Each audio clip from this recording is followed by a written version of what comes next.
Next question है question number 27। काफ़ी अच्छा क्वेश्चन है ये और डिफरेंट भी है। द रिएक्शन, ये रिएक्शन दे रखी है, is followed by prompt beta decay of zinc this. ठीक है, जिंक का बीटा डीके से फॉलो हो रहा है।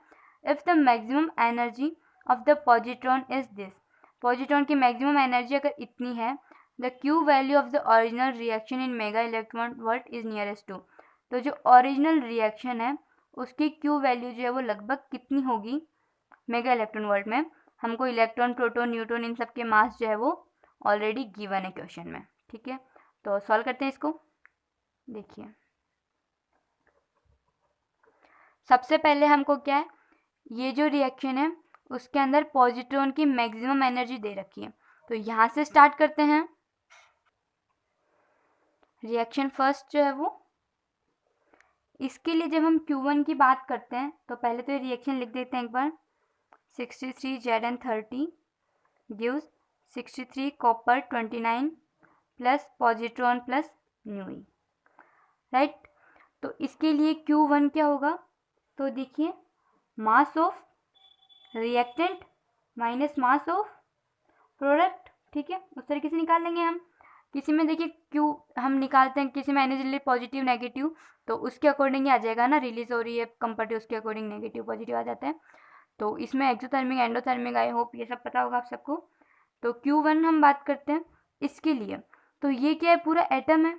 अब न्यूक्लियस का मास हमको निकालना है, तो टोटल एटम का जो मास होगा उसमें से अगर हम इलेक्ट्रॉन के मास को हटा देते हैं, एटम के मास में से इलेक्ट्रॉन के मास को हटा देते हैं, तो जो बचेगा वो क्या होगा, न्यूक्लियस का मास होगा। तो इसका हमको लिखना है, तो क्या हो जाएगा, zinc minus 30 electron, mass of reactant. इसमें से प्रोडक्ट के मास को माइनस करना है। प्रोडक्ट का मास, तो वही एटम में से, तो कॉपर में से कितने इलेक्ट्रॉन निकालने हैं, टोटल इलेक्ट्रॉन। ये जो नीचे होता है ना, ये जेड एटॉमिक नंबर, ये किसके बराबर होता है, प्रोटॉन और इलेक्ट्रॉन के नंबर के बराबर होगा। और न्यूट्रॉन हम इसमें से माइनस करके निकालते हैं ना, तो यही इलेक्ट्रॉन है, -29 electron small bracket plus this one positron. ठीक है, अब इसके लिए हम बात करते हैं, तो देखिए इसमें लिखा हुआ है साफ साफ, if the maximum energy of the positron is this. तो जब हमने बीटा डीके वगैरह पढ़े थे तो हमने देखा था कि उसमें एनर्जी कंटिन्यूस होती है, यानी इन दोनों के बीच में एनर्जी जो है वो ये दोनों शेयर करते हैं ना, एनर्जी निकलती है वो दोनों भी सब शेयर करते हैं। इनके पास भी पार्ट होता है, हमने देखा था कैसे क्या आता है। ठीक है, तो पॉजिटिव और मैक्सिमम एनर्जी लिख रखी है, इसका मतलब इसकी एनर्जी मिनिमम यानी 0, इसलिए इसकी एनर्जी इंक्लूड नहीं होगी, केवल इसकी एनर्जी की बात होगी, क्योंकि ये मैक्सिमम लेके निकला है, इसका मतलब कि ये नहीं लेके निकला है, तो ये पॉजिट्रॉन के लिए। ठीक है, तो इसको मैं क्या लिख सकती हूँ, जिंक -30 इलेक्ट्रॉन माइनस कॉपर -29 जैसे माइनस और फिर प्लस 2080। ओके, तो वो हो जाएगा जिंक माइनस कॉपर -2E। ठीक है, तो वो किसके बराबर हो जाएगा, हमको कितना दे रखा है, 2.4 मेगा इलेक्ट्रॉन वोल्ट। ठीक है, क्योंकि हमने देखा कि ये तो एनर्जी लेके नहीं निकला था, और फिर एनर्जी कितनी है लेके निकला है वो देखना है, तो इसकी रेस्ट मास एनर्जी जो थी वो भी हमने कंसिडर कर ली। और ये जो है वो मासलेस पार्टिकल है, इसलिए इसकी ना तो वो वाली एनर्जी आएगी मास वाली, और ना ही कुछ ये लेके निकला है। समझ में आया, इसमें हमने mass of reactant minus product करना था, रिएक्टेंट का न्यूक्लियस का मास यानी एटम में से इलेक्ट्रॉन हटा दिए, ये इस पूरे के मास की बात हो रही है। जो सिंपल सिंबल है ना, मतलब जिंक के एटम का मास, इसका मतलब 30 इलेक्ट्रॉन का मास। ठीक है, ये कॉपर का मास, ये 28 इलेक्ट्रॉन का मास, ये पॉजिट्रॉन का मास। उसके बाद में ये जो है वो एनर्जी मैक्सिमम ये लेके निकला है, तो वो एनर्जी हमको दे रखी है 2.4 मेगा इलेक्ट्रॉन वोल्ट। तो जो Q1 है ये 2.4 मेगा इलेक्ट्रॉन वोल्ट हो जाएगा।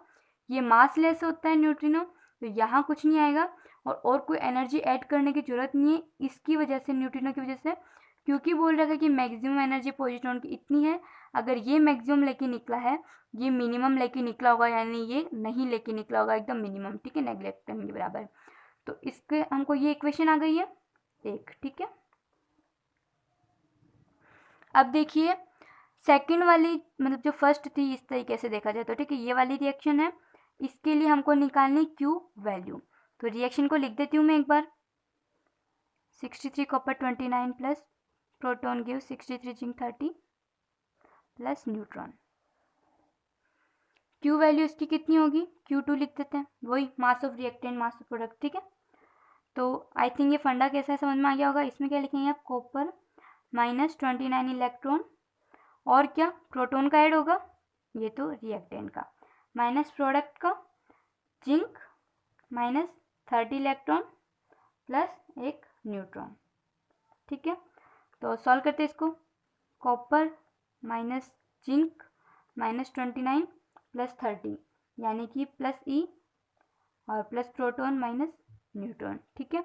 अब देखिए ये जो है ना, इसकी वैल्यू हम कॉपर माइनस जिंक जो है ना, यहाँ से देखिए Zn माइनस कॉपर कितना होगा 2.4 प्लस 2E, ठीक है। तो कॉपर माइनस जिंक यानी -2.4 -2E लिख सकती हूँ मैं, प्लस ये ऐसा कैसा E plus P minus N यानी -2.4 माइनस का E plus proton minus neutron -2.4 minus इसके लिए कितना 0.51 है, 0.5 एप्रोक्स, ठीक है। उसके बाद में देखिए इसका प्रोटॉन का है ना कितना दे रखा है 938 माइनस न्यूट्रॉन का 939.5 -2.4 -0.5 इधर से -1.5 सॉल्व करेंगे -4.4 आंसर आ जाएगा, ठीक है। तो ये इसका आंसर हो गया। तो अच्छा क्वेश्चन है, आई होप समझ में आया होगा। अगर एक बार में तो कुछ भी कन्फ्यूजन रहता है तो वापस पीछे निकाल के सेकंड बार देख ले, वैसे डबल बार एक्सप्लेन करते समझ में आ गया होगा, ओके। नेक्स्ट क्वेश्चन देखिए, question number 28, which of the following elementary particle processes does not conserve strangeness. Strangeness check करनी सिंपल, ठीक है, कहाँ पर कंजर्व नहीं हो रही है। तो फर्स्ट वाला ऑप्शन देखिए, स्ट्रेननेस इसकी 0, इसकी 0, के प्लस की स्ट्रेननेस कितनी होती है 1, लेमडा की -1, तो इसमें तो कंजर्व हो रही है। इसमें इसकी 0, इसकी 0, के नॉट की 1 और लेमडा की -1, इसमें भी कंजर्व हो रही है। फिर इसमें तो कोई स्ट्रेंथ है ही नहीं तो कंजर्व हो रही है। इसमें के नॉट की तो 1 और ये तो स्ट्रेंथ नहीं होते हैं तो इनकी 0, यानी यहाँ कंजर्व स्ट्रेननेस नहीं हो रही है, तो ये ऑप्शन हो जाएगा, ये स्ट्रेननेस कंजर्व नहीं कर रहा है, ठीक है। नेक्स्ट क्वेश्चन है क्वेश्चन नंबर 29, ओके। तो ये बोलता है at deuteron D captures a charge pion pi minus in L equals to 1 state, ठीक है।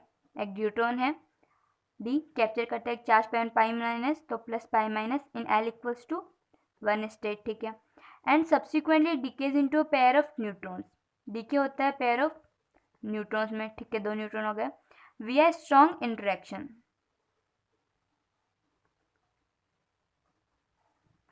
ठीक है।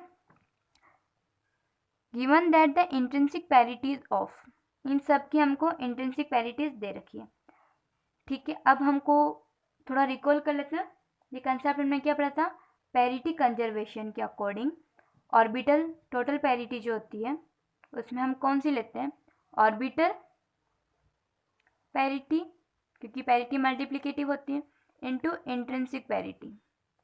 इंट्रिंसिक यानी स्पिन की वजह से जो होती है -10^2s+1 वो, ठीक है। तो वो हमको इसमें दे रखी है। अब ऑर्बिटल की बात हम करते हैं, तो ऑर्बिटल के लिए -10^l और इसके लिए -10^2s+1, ये वैल्यू हमको इन सब के लिए चारों के लिए दे रखी है, ठीक है। 4 मतलब न्यूट्रॉन 2 है ना। तो अब पैरिटी स्ट्रॉन्ग इंटरेक्शन बोल रखा है, स्ट्रॉन्ग इंटरेक्शन का मतलब क्या होगा कि पैरिटी कंजर्व रहेगी, पैरिटी कंजर्वेशन लगाते हैं तो -1^l, एल की वैल्यू इस वाले सिस्टम के लिए जो रिएक्टेंट साइड है, अब देखिए एल की वैल्यू जो होती है ना वो पूरी साइड की, यानी जो सारे रिएक्टेंट्स हैं इनके सिस्टम की दी जाती है, एक एक की अलग से कुछ नहीं होता है, पूरे सिस्टम का होता है। जबकि जो इंट्रिंसिक पैरिटी होती है वो हर पार्टिकल की ओर से अलग अलग टर्म आएगी उसकी। तो d + π- सिस्टम के लिए l की वैल्यू 1 है, तो -1^l यानी -1^1। अब इंट्रिंसिक पैरिटी ड्यूट्रॉन के लिए कितनी है, +1 है, ठीक है। पाई माइनस के लिए कितनी है, -1 है, इक्वल्स टू, इस सिस्टम के लिए हमको नहीं पता एल की वैल्यू तो -1^l, 2 न्यूट्रॉन इनके लिए 1 और 1। और अगर ये नहीं भी दे रखी हो तो भी मैंने बता रखा है कि जब हमको इंट्रिंसिक पैरिटी की बात करनी होती है, मेसोन्स के लिए कितनी होती है, मेसोन्स के अंदर पाइॉन्स, केऑन्स, ईटा पार्टिकल ये आते हैं। मेसोन्स के लिए 0, जो अपना ओमेगा माइनस होता है उसके लिए 3/2, और उसके अलावा नहीं, पैरिटी की बात करें, सॉरी, इसमें देखिए ध्यान से, एक तो होती है पैरिटी, एक होती है स्पिन, ठीक है। तो शॉर्ट में टेबल बनवा देती हूँ मैं एक। देखिए पैरिटी की बात करते ना, तो मेसोन्स के लिए होती है -1, ऑल एक्सेप्ट मेसोन्स। मेसोन्स के अलावा जो कुछ भी बच रहा होता है ना उसकी होती है +1। ये जो पॉइंट है ना वो एग्जाम में बहुत काम आएगा, क्योंकि हम मोनोमर्स कन्फ्यूज हो जाते हैं किसके लिए क्या होता है। स्पिन की बात करते हैं, मेसोन्स के लिए इंट्रिंसिक की बात कर रहे हैं ना, इसमें भी स्पिन इंट्रिंसिक होती है। वैसे मेसोन्स के लिए 0, ओमेगा माइनस के लिए 3/2, और फिर रेस्ट, अदर रेस्ट यानी जो कुछ भी बच गया उनके लिए हाफ। ये पॉइंट मैं पहले ही बता चुकी हूँ, तो भी रिकॉल कर लीजिए, ठीक है। तो अगर ये डेटा नहीं भी दे रखा हो तो भी हम इसके थ्रू इसको भर सकते हैं, ओके। तो अब देखिए यहाँ पर -1 मिलके +1 इक्वल्स टू -1⁻L। इसका मतलब L जो है वो कैसा होगा, इवन होगा, राइट, इवन यानी 0, 2 सो ऑन, ठीक है। अब इसमें क्या चीज़ें देखो, आगे इसको करने के L की जो वैल्यू आ गई, कुछ अलग अलग तरीके बहुत से है, किस कोई क्या, ठीक है। एक तरीका तो ये होता है जिसमें बोलते हैं कि इसके अकॉर्डिंग देखें तो इनकी जो स्टेट होती है वो 1s0 और 3p012 बनेगी, तो उससे ये कुछ सिंगलेट टाइप का हो जाएगा। और एक और तरीका है वो देखिए, अपना अपना सबका अलग तरीका होता है, जो जिसको सही लग जाए, ठीक है ना।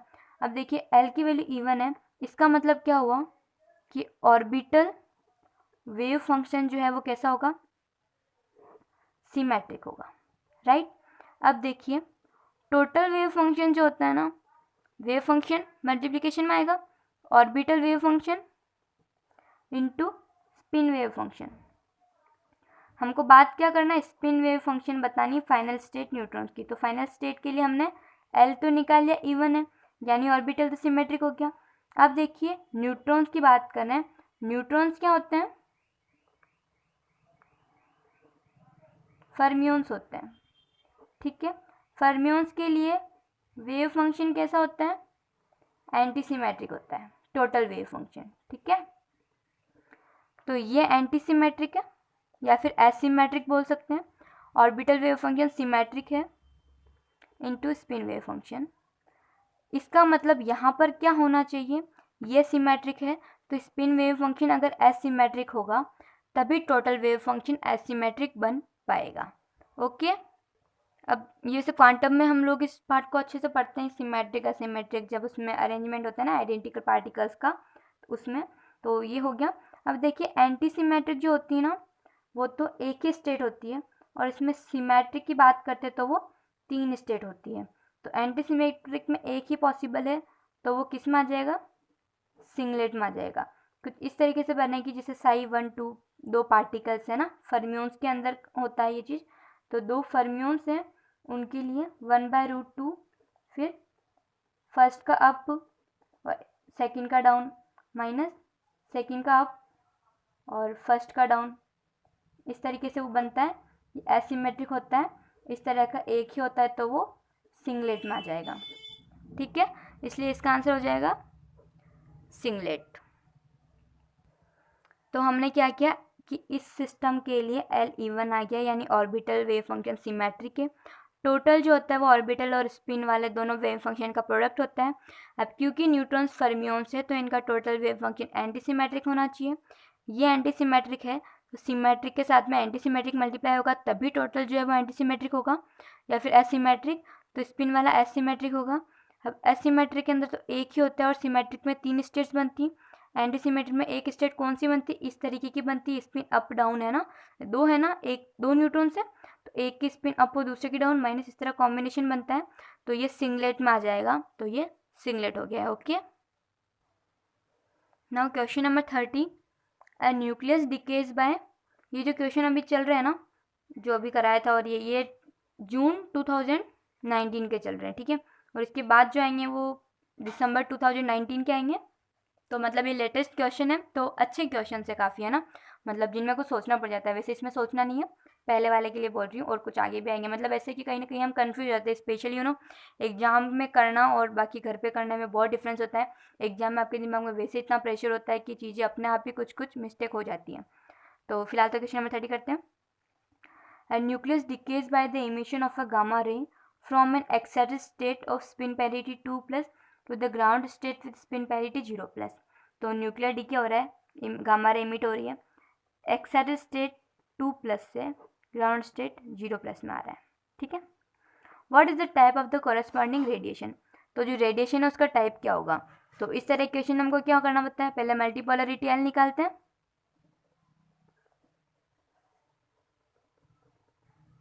वो क्या होती है,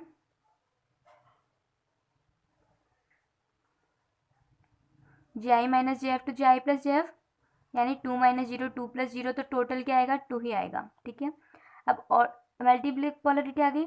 अब ऑर्डर निकालते हैं ना मल्टीपोलरिटी का, तो वो होता है 2 to the power L, L की वैल्यू 2 है, 2 टू द पावर 2 यानी क्वाड्रपल, ओके। अब 2 है तो E2 और M2 होगा।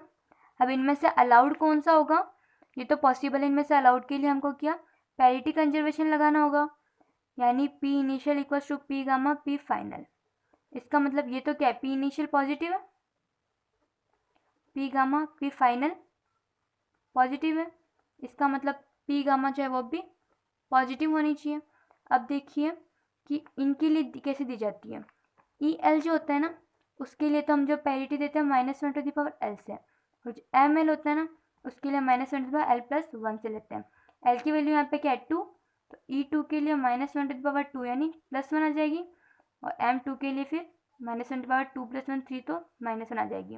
और हमको कौन सी वाली चाहिए पैरिटी कंजर्वेशन से, पी गामा जो है वो +1 चाहिए, यानी E2, ई वाला कंपोनेंट यानी ये वाला सही हो जाएगा। तो इलेक्ट्रिक ऑर्डर ऑफ मल्टीपोल क्या होगा, पूरा लिख देती हूँ, ऑर्डर ऑफ मल्टीपोल क्वाड्रपोल, तो इलेक्ट्रिक क्वाड्रपोल इसका आंसर हो जाएगा, ठीक है, बी ऑप्शन सही हो जाएगा। Question number 31, an excited state of a 4 beryllium 8 nucleus decays into 2 alpha particle, ठीक है, ये 2 अल्फा पार्टिकल निकल गए, which are in a spin parity 0 plus state, दोनों 0 प्लस स्टेट में। If the mean life time of this decay is this, mean life time दे रखा है, the spin parity of the excited state of nucleus is. तो देखिए ये क्या है, इवन न्यूक्लियाई होगा ना, देख के हम पता कर सकते हैं, ये 4 है और ये, तो देखिए इवन न्यूक्लियाई है, तो स्टेट कैसे बनती है 0 प्लस 2 प्लस, ठीक है। तो ग्राउंड स्टेट तो ये, फिर जब इसकी एक्साइटेड स्टेट की बात करेंगे तो वो क्या हो जाएगी 2 प्लस हो जाएगी, ओके। और बाकी और तरीके भी है, जैसे ये 10⁻22 की हम लोग बात करते हैं, ठीक है। तो किस ऑर्डर का आता है, स्ट्रॉन्ग इंट्रैक्शन पैरिटी कंजर्वेशन, तो पॉजिटिव है तो पॉजिटिव ही आएगी, फिर पॉजिटिव में वापस इवन की बात करेंगे तो 2 प्लस, तो कुल मिला के 0 + 2 पर, इस तरीके से इसका आंसर 2 प्लस हो जाएगा।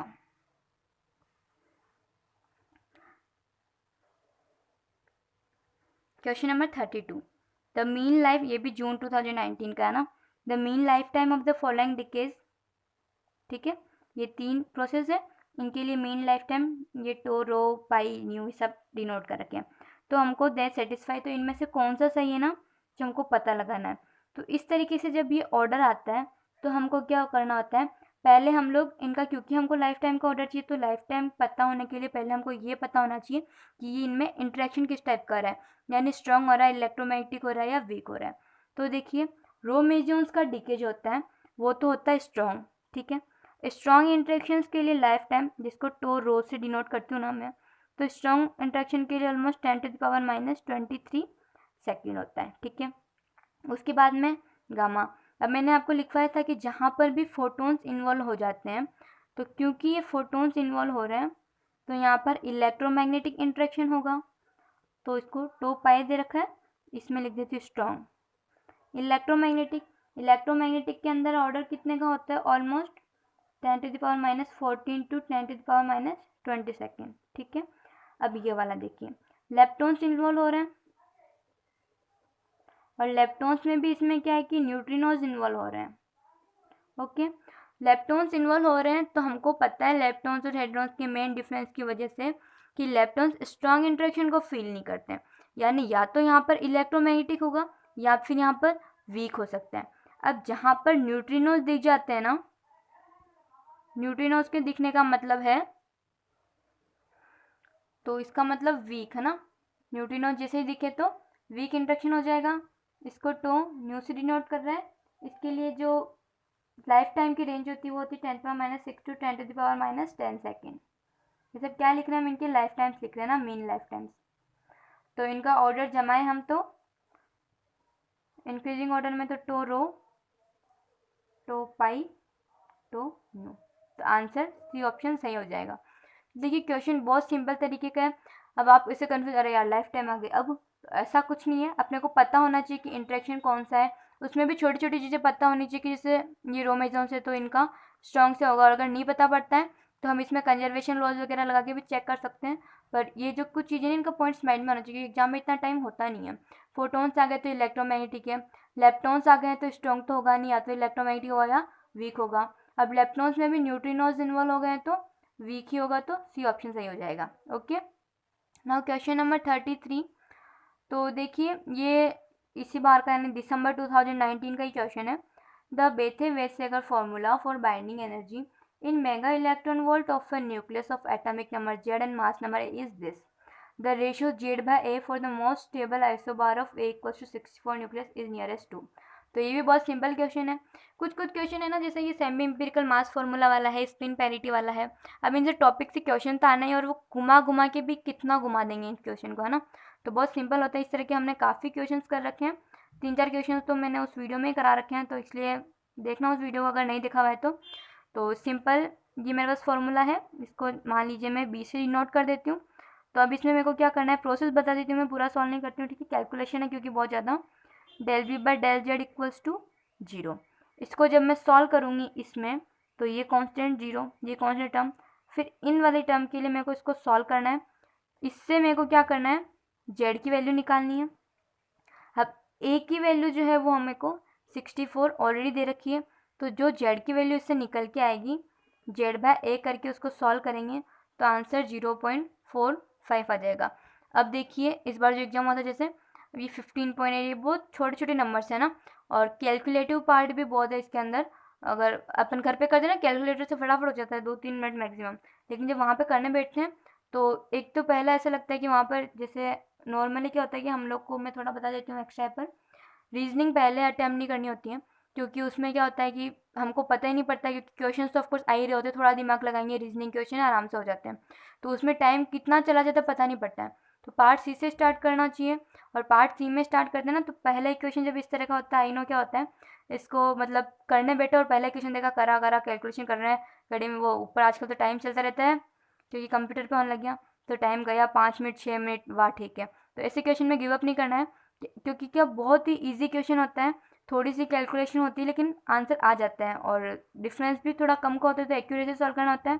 तो सॉल्व करके इसलिए मैंने छोड़ा है कि आप लोग खुद एक बार बिना मोबाइल के हेल्प से इसको कैलकुलेट करना, पूरा प्रोसेस वो का वो, ये कुछ नहीं करना है, जेड के रेस्पेक्ट में डिफ्रेंशिएट करके उसको 0 के बराबर रखना है, तो उससे जेड की वैल्यू आ जाएगी, ए की वैल्यू, सबकी वैल्यू हमको पता है ना, और Z/A 64 दे रखा है, तो क्वेश्चन में Z/A डायरेक्ट निकल जाएगा, तो 0.45 इसका आंसर आ जाएगा। फिर भी अगर सॉल्व नहीं हो पाता है तो आप लोग, वैसे तो बहुत ईजी है, बस कैलकुलेशन है, अगर सॉल्व नहीं हो पाता तो मोबाइल से कर लेना, ठीक है।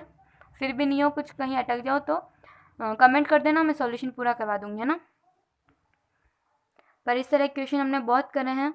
लिक्विड, अगर आपको पूरा अच्छे से इनसे क्वेश्चन की प्रैक्टिस करनी, तो जो लिक्विड ड्रॉप मॉडल वाली है ना, लेक्चर नंबर 3, उसमें आई थिंक 3-4 क्वेश्चन होंगे इसके, तो उससे प्रैक्टिस कर लीजिएगा, ठीक है।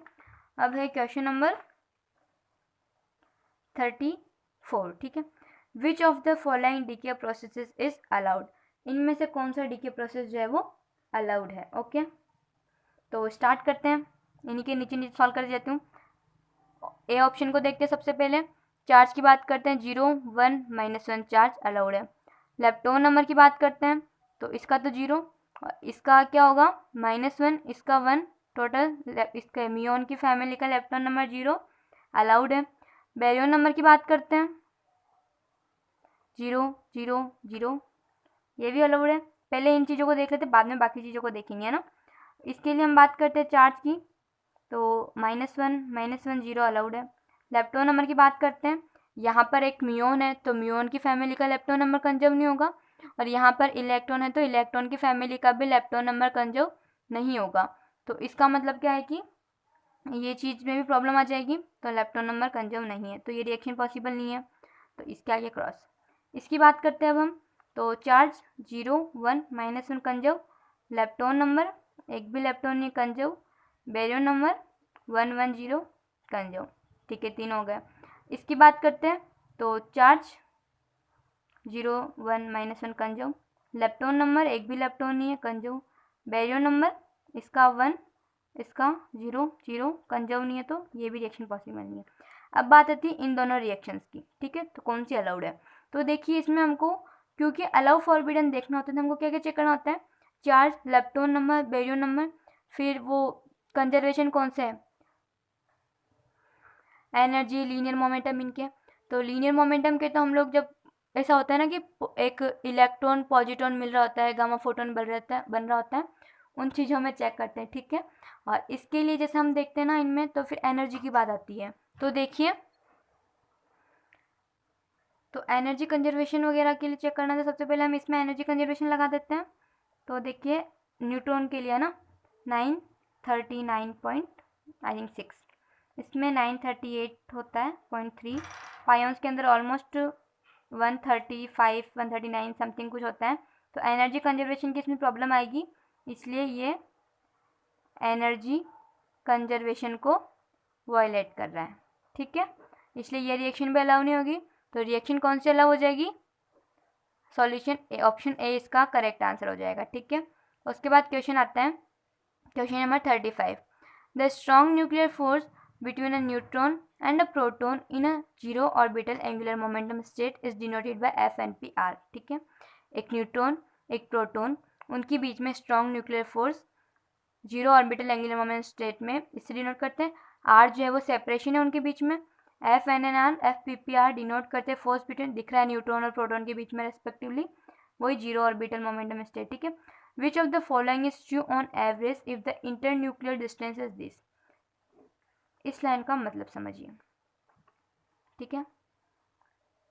देखिए इसका मतलब क्या है कि आर की वैल्यू 2 फर्मी से कम है और 0.2 फर्मी से ज़्यादा है, क्योंकि क्या होगा कि यहाँ पर जब ज़्यादा पास में होते हैं ना न्यूक्लियस, तो हार्ड कोर पोटेंशियल की वजह से उनमें रिपल्शन होने लग जाता है, और जब 2 फर्मी यानी न्यूक्लियर की रेंज के बाहर चले जाएंगे, तो वहाँ पर न्यूक्लियर फोर्स जो है वो तो मतलब उसके कंपेरिजन में कूलाम रिपल्शन डोमिनेट करने लग जाएगा, इसलिए वहाँ पर वापस रिपल्शन ज़्यादा हो जाएगा। तो आर की जो ये रेंज है ना, इसमें ऑन एवरेज हमको पूछा है, तो इस रेंज में न्यूक्लियर फोर्सेज जो होते हैं वो अट्रैक्टिव होते हैं। अगर इससे कम आर होगा तो न्यूक्लियर फोर्सेस रिपल्सिव हो जाएंगे, और इससे ज़्यादा होगा तो कूलाम रिपल्शन डोमिनेट करने लग जाएगा, ठीक है। अब देखिए जो न्यूक्लियर फोर्सेस होते हैं वो हमको पता है कि चार्ज इंडिपेंडेंट होते हैं, स्पिन डिपेंडेंट होते हैं, नॉन सेंट्रल पार्ट होता है, और बहुत सारी प्रॉपर्टीज हम पहले डिस्कस कर चुके हैं। तो देखिए स्पिन डिपेंडेंस का, चार्ज इंडिपेंडेंस हमको पता है कि प्रोटॉन में जितना फोर्स लग रहा है वही न्यूट्रॉन में उतना ही न्यूट्रॉन प्रोटॉन में लगता है। स्पिन डिपेंडेंस का मतलब कहाँ पर आता है, ये चीज़ आती है जब दो प्रोटॉन्स होते हैं, क्योंकि इस केस के अंदर क्या है कि दोनों प्रोटॉन यानी दोनों ही चार्ज पार्टिकल्स है, और स्पिन की बात करते हैं ना तो दोनों एक अप एक डाउन भी हो सकते हैं, दोनों सेम डायरेक्शन में भी हो सकते हैं। तो जब दोनों अपोजिट डायरेक्शन में होते हैं तो स्पिन के हाफ हाफ माइनस हाफ 0, तो इस केस में तो ये सिंगलेट बनाते हैं। और जब दोनों की डायरेक्शन एक होती है, सेम डायरेक्शन में होते हैं, तो इसमें स्पिन 1 हो जाती है, तो हम बोलते हैं कि ये ट्रिपलेट बना रहे हैं, ठीक है। अब देखिए सिंगलेट स्टेट जो होते हैं उसमें तो ये क्या होते हैं, रिपल्सिव होते हैं, सॉरी अट्रैक्टिव होते हैं, अपोजिट है ना तो एक दूसरे को अट्रैक्ट करेंगे। और अगर सेम अलाइनमेंट है इनके स्पिन का, उस केस के अंदर ये रिपल्सिव हो जाएंगे। डिफरेंट अपोजिट अलाइनमेंट है तो अट्रैक्ट करेंगे, और सेम अलाइनमेंट है तो फिर ये रिपल्सिव हो जाएंगे, ठीक है ना। तो इसका मतलब देखिए अब सारे ऑप्शन देख लेते हैं हम, if neutron proton is attractive for triplet spin state and this are repulsive. तो न्यूट्रॉन प्रोटोन जो है ना उसके अंदर तो क्या है कि इस रेंज के अंदर हमेशा अट्रैक्टिव ही होगा, तो ये वाली चीज़ जो है वो इसमें अप्लाई नहीं होगी। If neutron and neutron proton are always attractive, हाँ होंगी इस रेंज के अंदर। And if proton is repulsive in the triplet spin state. तो अभी मैंने बताया प्रोटोन का कंसेप्ट क्या होता है, तो ट्रिपलेट स्पिन स्टेट में ये रिपल्सिव होते हैं। फिर है proton and neutron proton are attractive but if N H is repulsive. तो नहीं, एन एन जो है वो तो दोनों ही न्यूट्रॉन चार्ज है और उसकी बात करते हैं ना, तो उसमें ये अप्लाई नहीं होता है, तो ये अट्रैक्टिव होगा और सारे अट्रैक्टिव होते हैं। तो जो इसमें से बेस्ट ऑप्शन दिख रहा है ना वो हमारा ऑप्शन नंबर बी हो जाएगा। ठीक है, इस तरह के क्वेश्चंस में काफ़ी कन्फ्यूजन भी हो जाता है कि क्या हो रहा है, तो थ्योरी इसके लिए हमको बहुत ज़्यादा डीप में बेसिक्स कंसेप्ट क्लियर होने चाहिए, वरना नॉर्मल क्या होता है कि जो ऑप्शन सही होता है ना वो फिर इस पर टिक हो जाता है। All three forces are attractive, क्योंकि हमने पढ़ा है कि ये सबको पता होता है इससे नीचे में रिपल्सिव, इससे ऊपर में रिपल्सिव और इसमें अट्रैक्टिव, तो सब में अट्रैक्टिव।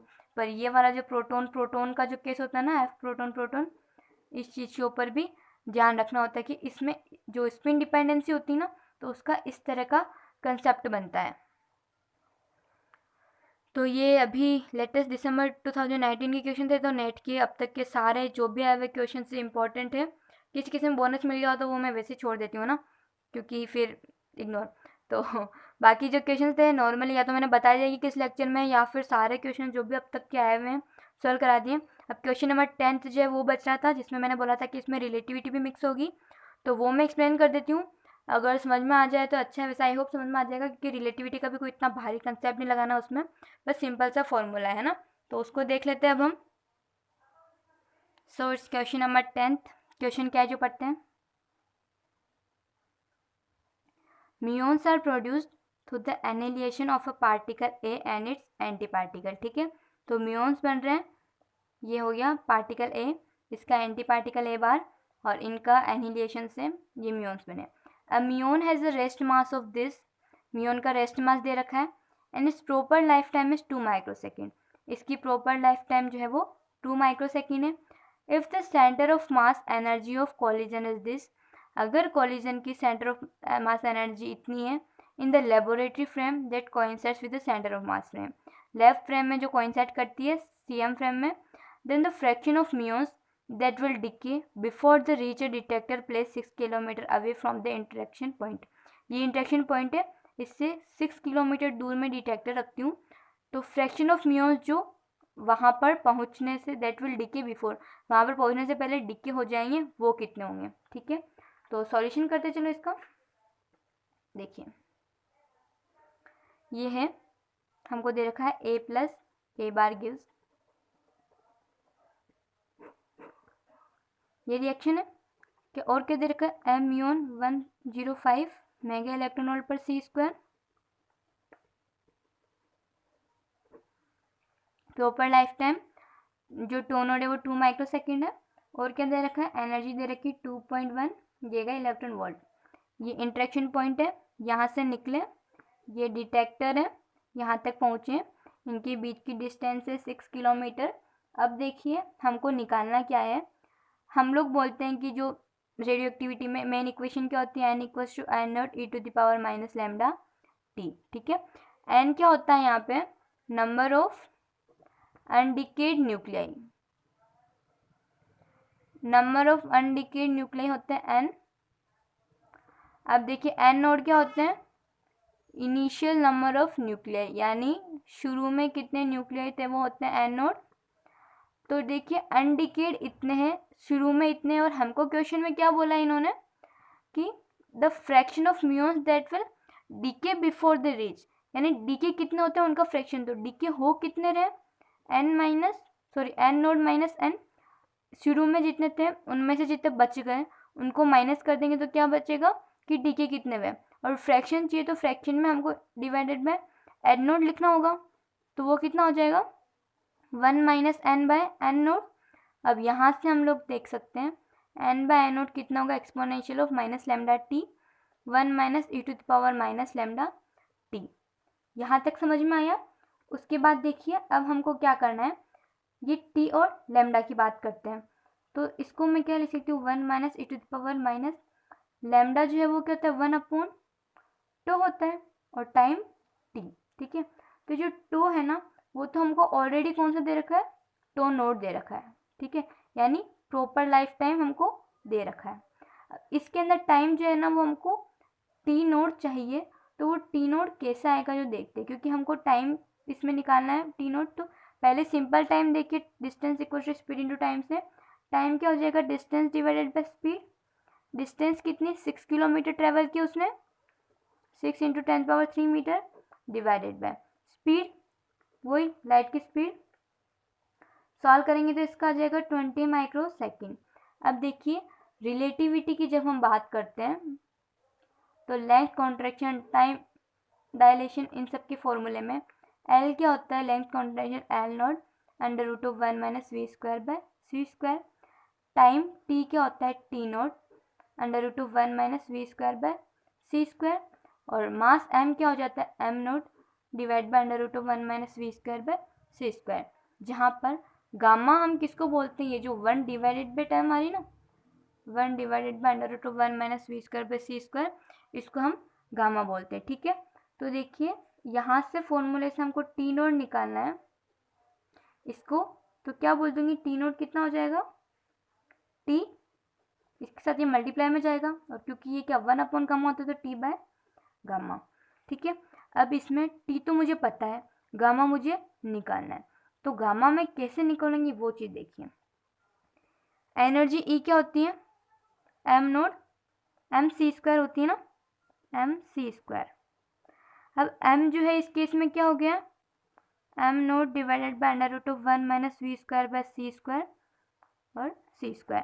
क्या बोला है हमको, energy of collision is 2.1 giga electron in the left frame, और यहाँ पर क्या है लेफ्ट फ्रेम जो है वो सेंटर ऑफ मास फ्रेम से कोइंसाइड करती है, ठीक है। तो एनर्जी कितनी हमको 2.1 दे रखी है, और एम नोट जो है वो इनिशियल जो मास है इसका rest mass 105 mega electron volt पर c² इंटू c²। और यहाँ पर ये जो 1 डिवाइडेड बाई टर्म है इसको मैं क्या गामा लिख सकती हूँ, तो गामा कितना हो जाएगा 2.1 डिवाइडेड बाय 105, ये क्या गीगा इलेक्ट्रॉन वोल्ट था, है ना, giga electron volt divided by mega electron volt. तो 2.1 इंटू 10⁻⁹ वो electron volt divided by 105 into 10⁻⁶, ठीक है।